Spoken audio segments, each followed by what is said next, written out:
पुण्याचे महापौर असताना बिल्डरची कार वापरायचे असा गंभीर आरोप रवींद्र धंगेकर यांनी मोहोळ यांच्यावर पुन्हा एकदा केलाय।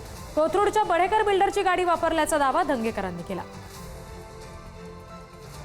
मी या पार्टनरशिप मध्ये मी पार्टनर आहे, त्या पार्टनरशिप मधली माझी गाडी मी वापरली, मी स्वतःची गाडी वापरली, स्वतःचं इंधन वापरलं। अरे बाबा, इतका कृतज्ञ का होताय?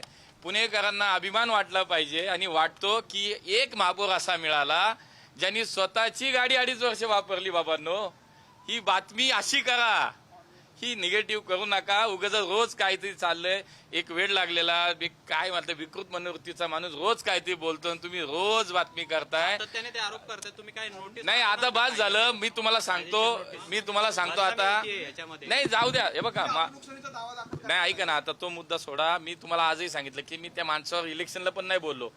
व्यक्तिगत द्वेष, कुठंतरी आकस आणि याच्या मला वाटतं आता हे तुम्ही चालवणार का नाही की एकमेव महापौर आहे पुण्याचा ज्यांनी स्वतःची गाडी वापरली।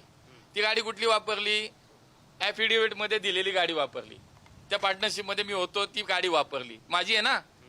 अरे काय चाललंय? काहीतरी पोस्ट टाकली, तुम्ही पण आपले लगेच तुम्हाला वाटतं सनसनाटी काहीतरी। काही सनसनाटी नाही, बोगस कार्यक्रम चाललाय त्याला आता तुम्हीच थांबवा। तुम्ही विचारा की बाबा कागद दाखव आणि मग बातमी करा। आता हे किती वेळा तुम्हाला सांगू बाबांनो? त्यामुळे आता हे शेवटचं स्पष्टीकरण आहे। मला काय या माणसाबद्दल कुठेही बोलायचं नाही, मला काही उत्तर द्यायचं नाही। आता त्याचे अनेक विषय बाहेर येत आहेत। बघा, 2011ला त्याच्यावरती फौजदारी गुन्हा दाखल आहे, जमीन बळकावली कोथरूडमध्ये, त्याला अटकपूर्व जामीन, त्यांनी जामीन न घेता पळाला होता। तो जामीन कुठं ते त्याला मिळाला मला काही माहित नाही। असे गुन्हे त्याच्यावरती बाबांनो, हे बघा ना तुम्ही। वक्फ बोर्डाचा गुन्हा आहे, हा गुन्हा आहे, 10 गुन्हे आहेत। माझ्यावर एक गुन्हा दाखवा।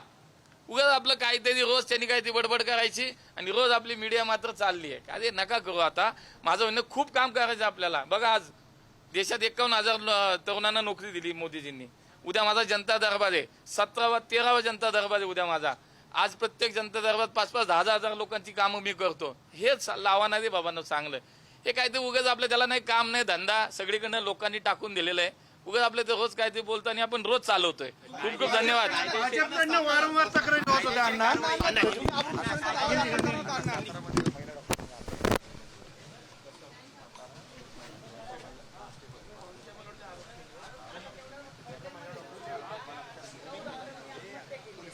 दोन मिनिट काय बोलतात पर्सनल गोष्टी